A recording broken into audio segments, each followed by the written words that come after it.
Today at ET Infra's Aviation Connect, we are joined by Mr. Kevin Bumen, the Chief Commercial and Financial Officer at San Francisco International Airport, one of the busiest airports in the world. With Mr. Bumen, we will discuss the potential of direct connectivity between India and US, adoption of sustainable aviation fuel and related infrastructure, as well as management and development of airports, how they are both similar and different in US as well as in India. Thank you, Mr. Bumen, for joining us out here at ET Infra. To begin with, give us a brief in terms of what makes San Francisco International Airport come to India. What is on your agenda? Thank you, and it's nice to see you today. So we've come to India after several years of certainly not visiting a lot of places with the travel challenges that COVID presented. But not having been here in 4 years, we came back over to meet with our airline partners and the travel industry in India and reacquaint ourselves with the market. Right. And in terms of your engagement, what specific business engagement, if at all, which are the players that you have met in terms of the Indian airport, aviation sector? We met with the Mumbai airport team yesterday. We have meetings with Air India while we're here. We have meetings with several travel and trade publications throughout the country. So a full week of meetings while we're in India. Right. Over the years, and this is a trend that has picked up also with Air India now, sort of giving this humongous order for both, Boeing and Airbus order. Frequency to San Francisco and other major airports in US from India to US are expected to, pick up. Give us a sort of brief how your airport that you work for is sort of gearing up and what are the potential ahead. Thank you. So Air India began operations in San Francisco in 2015, and it's been growing steadily. They were really our only carrier to grow during COVID, and they're our first international carrier, beyond Canada or Mexico, but our first overseas airline to fully recover pre-COVID levels of traffic and have plans for growth beyond. So we currently have 17 flights a week between Delhi, Mumbai, and Bangalore. And we're the second most active airport in the US with Indian traffic behind the New York area airports. But if you split that out between JFK and Newark, we're actually the busiest. And United has plans to fly here, which have been stalled with the Russian airspace issues. So when those 14 flights a week would begin, we would see significantly more traffic as well. So we see a lot of promise in the Indian market. We see certainly a lot of growth and a lot of further potential. Markets like Hyderabad and Chennai seem to present very compelling business cases as well for future service. Right. Earlier I had spoken to American Airlines executives also. They had started their, Delhi operations. And the feedback from them that it was a really good sort of startup with the entire plane fully booked in terms of the various flights they had undertaken. But you highlighted that the Russia airspace has been an issue.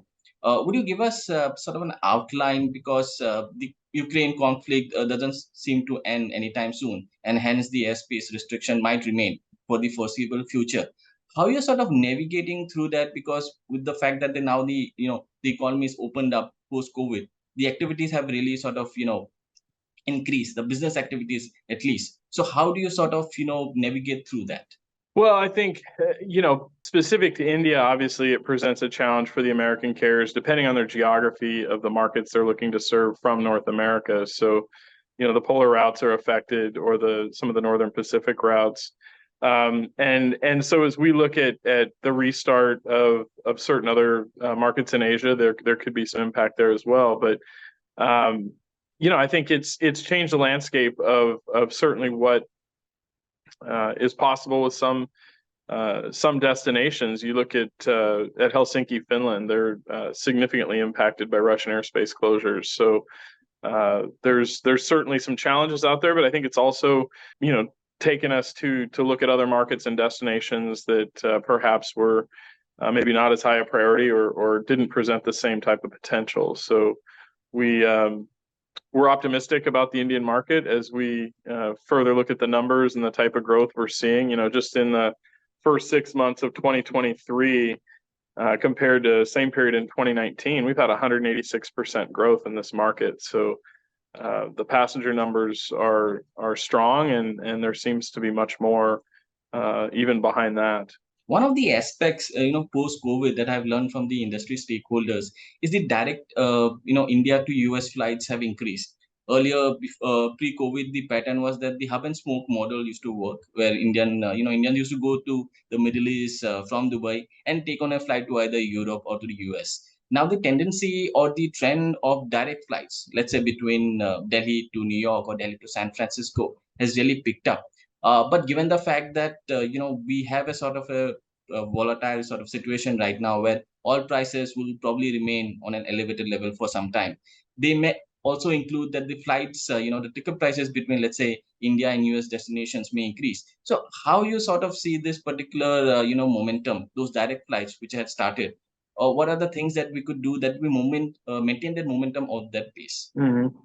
Well, I think just taking it from a passenger perspective, flying nonstop is always preferred. There's no question about it. So, we're living in an era where I think that expectation is increasing from the passenger, that if it's a route that fits within the capabilities of today's ultra long range aircraft, Right. People would prefer to fly direct. There's no question about that.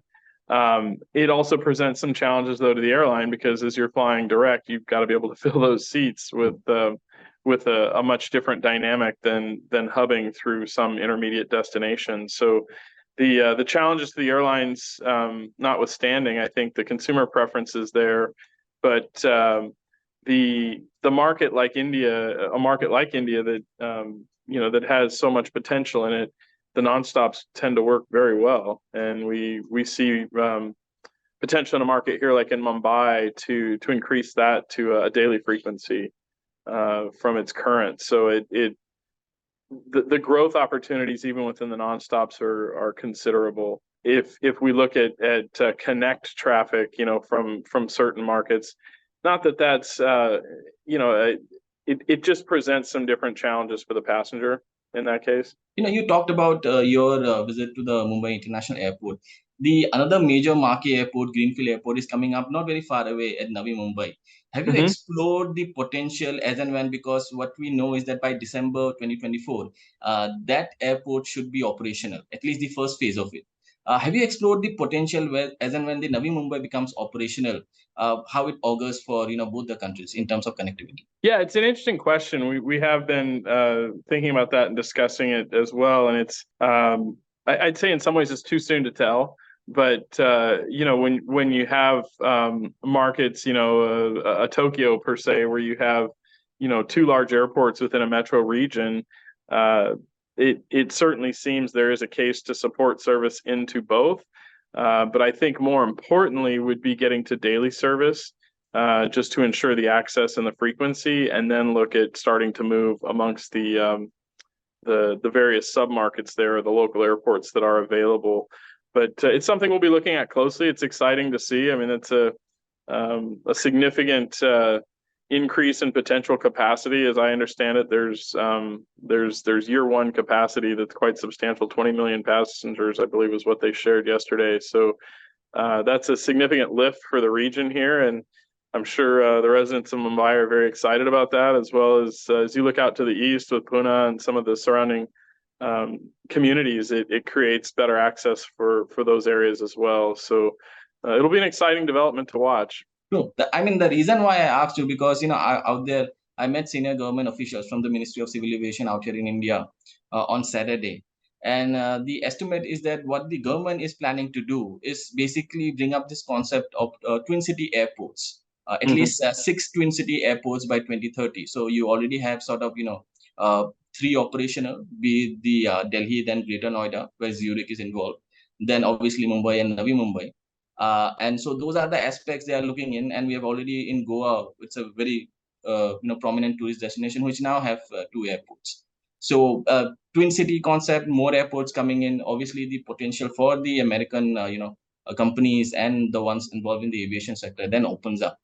Coming back to my next query, would you give us a brief in terms of SFO's role itself in managing the airport, the international airport in San San Francisco. What sort of the day-to-day management that you have been involved in, and what are the steps you're taking to make sure that airport expands and is much more efficient in the near future? Certainly, thank you. Yes, so I'm the Chief Financial and Commercial Officer at SFO, overseeing both our finance, accounting, risk management groups, as well as the commercial team, which is all of our aviation management, commercial real estate, our non-aeronautical revenue divisions, our hotel, parking. We have child care center on site. There's all sorts of services and amenities within that group that I manage. So at SFO, we've seen certainly a strong international recovery. During July of this year, we peaked at 97% of our international traffic recovered, and that's without a lot of China flying. So we're looking forward to 2024 as a year where we move really from recovery mode into growth mode.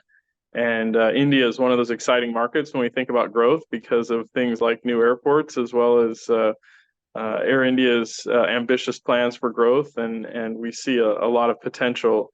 In terms of SFO, we're just completing the final phase, what we call Harvey Milk Terminal 1, which is a multi-year project we've been doing to build Terminal 1 that will finally complete a new terminal in an area that was our oldest terminal prior to the construction. We'll be getting work next year on a T3 West project, which is United's main terminal. That will add international gates upon completion. We will have 3 new additional international gates there. We've got several other projects planned on the airfield with some realignment of taxiways and other infrastructure-related projects on the airfield side. And then this all makes way, over the next several years to what we call our Boarding Area H project, which would add 6 new international gates in an additional boarding area, which would be toward the end of the decade. So a lot of plans on the horizon for growth. Pre-COVID, we were a 58 million annual passenger airport. We hope to be in the 50 million range here by late this year, early next year. The airport has a design capacity of around 71 million annual passengers when we start to run out of runway and terminal capacity. So we've got a ways to grow beyond that, but we certainly have a strong footing now that we've really recovered a majority of our traffic post-COVID. And it's within the Bay Area. You talk about the Twin City Airport concept. We have 2 other airports within the Bay Area, but perhaps different than the way India sees a Twin City Airport concept. In the Bay Area, they're managed differently by different cities within the region. Both Oakland and San Jose manage their own airports. The Port Authority of Oakland manages the airport there. But they fill very different roles, whether it's for low-cost carriers, whether it's domestic traffic. San Francisco is the international gateway airport, and they're all kind of in distinctly different parts of the region as well. So I can certainly understand the interest in a multi-airport city concept, but in the U.S., they tend to fulfill a bit different roles depending on what their unique characteristics are. So, but there's always one prime airport like San Francisco, given a very specific region. That's how we put it. Yeah, I'd say the exception there might be New York, where you have Newark and JFK both as large, strong international airports. LaGuardia being a little bit different, more domestically focused, and so there's within our markets there typically isn't 2 airports in a metro area of any size. It's typically a single airport model. But that's exciting to see India is looking at that as part of their future. Sure. I mean, our understanding is as and when the Noida International Airport, developed by Zurich comes in, it would be sort of, catering to the as much as the passenger that the current airport in Delhi is sort of taking in, because that sort of load from the northern region needs to go to another airport, given the fact that there will be capacity constraints on any given existing airport. You are developing and managing one of the most busiest airports in the world. And now this question I have to ask. India has embarked and is also embarking on an ambitious airport privatization policy. We have around 13 airports which will come up for privatization in the upcoming round. Has SFO ever explored the idea of coming from the American market, and then sort of come and develop and manage airports out of India under the privatization process, something that Zurich has done? We have not, and one of the main reasons for that, most of the airports in the U.S. are publicly both owned and operated, whereas in many parts of the world you might have some small component of public ownership, but often the operation and development is through a private concession. So our ownership and governance structure makes that difficult, certainly to do projects beyond the United States. It's interesting model. I think the industry has some great examples of where that delivers some best in class projects, but it's not something on our roadmap today, but we certainly do enjoy watching those in other parts of the world. One of the aspects that you have highlighted, or for that matter, San Francisco or major airports now, which would be a key aspect, is of sustainability. Give us a sense. There are measures being taken out here in India as well, given the fact that net zero is now the major important theme across all government policies. How San Francisco sort of in terms of its policies and measures, what is it that you are doing to bring in the sustainable part of airport operations? Yeah, thank you. So, SFO really has invested significantly in sustainability over the last many years, and is really one of the world's leading airports in that area. Notably, we have the highest amount of sustainable aviation fuel uplifted at our airport of any airport in the world. So we have significant support from our airline partners in that area, and are proud to see that continue to grow in use at the airport. Triple net zero has been a significant factor for us, both on the waste and energy and water side. A lot of investment in our infrastructure around both the use of solar and other types of technologies for energy production. We're looking at storage closely as we see a transition on our campus. In our new facilities, we're not installing any natural gas. Everything is going to electric. And of course, battery storage becomes a large component of that. So there's a whole side of our program, I would say, that's really around the energy side of sustainability. There's also a portion of it that has been a significant focus as well around resiliency, and looking at both the shock events that our facility could foreseeably encounter, something notable like an earthquake, but also the stressor events. We've had challenges in the past several years with things like prolonged smoke from wildfires, excessive heat, which certainly brings challenges for our facilities and our aircraft operations. Longer term with sea level rise, we have just completed environmental approvals for a replacement seawall project around the airport as a bayfront airport. So a lot of planning and investment, both in the near term and in the long term, around sustainability. I would also like to have your take in terms of the adoption of SAF. It requires, the development of altogether a different set of infrastructure as well. Right now, the production of SAF is also expensive, and hence something that cannot be utilized all of a sudden by airlines. When do you think adoption of SAF per se will pick up? Because India, we have sort of mandated that 1% of sort of SAF now needs to be blended, and that will get started. How's that sort of process, coming in, from the US side of it? In the US side, the fuel is produced out of the area, and it's brought in by barge today, which certainly isn't the ideal way to do that. We would prefer to see local production and pipeline delivery right into our fuel farm.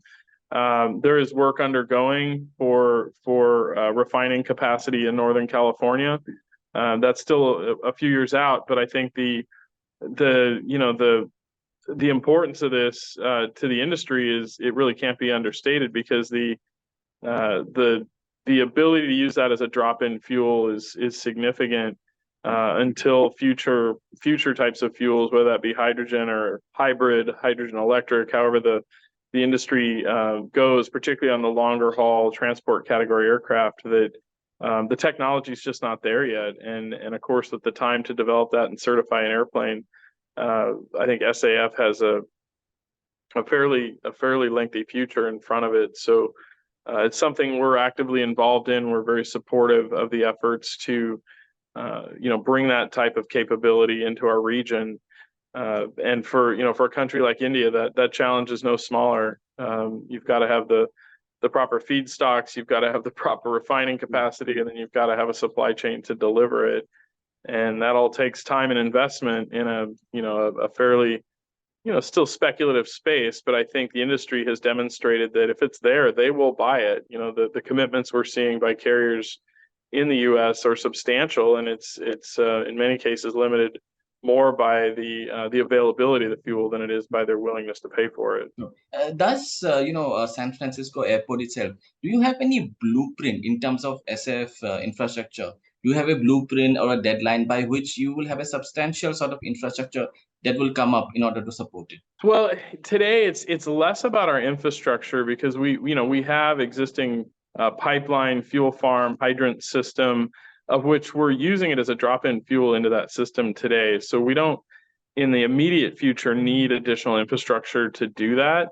There are additional plans for our fueling system, but they're not necessarily tied exactly to SAF. It's more about the future capacity needs at the airport. So it's something we're watching closely and are engaged in, but we don't have a significant amount of infrastructure planned exclusively to SAF.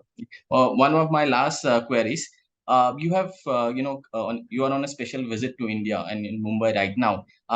Give us a sense, the other, entities that you have engaged with, and in terms of, business engagement, if something has, come up, sort of an agreement between SFO or any other Indian entity, something that you could, publicly reveal. No, nothing that we'd be prepared to talk about today, but I think it's certainly always interesting to engage with our partners in India and share much of what's going on both within the greater tourism market and the business market within the region, and specifically, it's exciting to see the enthusiasm for aviation in this country and the type of investments being made, and the number of airports that are planned and under construction is quite impressive, and I think the future is bright for aviation in India. So thank you very much for joining us out here at ET Infra. Really appreciate you're taking out your time and engaging with us. Certainly, thank you for the time. Thank Bye-bye. you. Okay.